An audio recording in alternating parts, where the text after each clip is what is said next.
రీసెంట్గా న్యూయార్క్ టైంలో ఒక ఆర్టికల్ వచ్చింది. అదేంటంటే గత కొద్ది రోజులుగా ప్రధాని మోదీ అండ్ ట్రంప్ మధ్య సంబంధాలు బీడ్చుకొట్టాయని.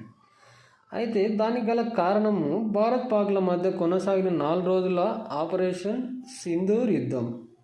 ఈ యుద్ధం తన జోక్యంతో ముగిసిందంటూ ట్రంప్ పదే పదే సెల్ఫ్ డబ్బా కొట్టుకోవడం.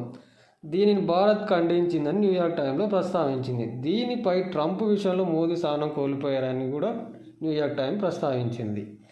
అయితే పాకిస్తాన్ తన నోబెల్ శాంతి బహుమతికి నామినేట్ చేయడాన్ని ప్రస్తావించిన ట్రంప్ భారత్ కూడా అలాగే చేయాలని ఆశించి భంగపడ్డాడు. దీంతో ఇద్దరి మధ్య అంతరాన్ని పెంచేందుకు ఆజ్యం పోశాయని న్యూయార్క్ టైం పేర్కొంది. వీటికి ప్రతీకారంగానే రష్యా ఆయిల్ కొనుగోలు సాగుతో భారత్పై విపరీతంగా టారిఫ్లు పెంచేశాడు.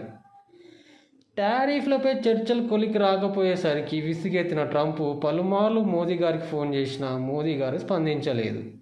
అందుకే భారత్ అమెరికాల మధ్య సంబంధాలు దిగజారడానికి రష్యా ఆయిల్ కొనుగోలు మాత్రమే కాదని వివిధ కారణాలు కూడా ఉన్నాయంటూ న్యూయార్క్ టైంలో పేర్కొనబడ్డది.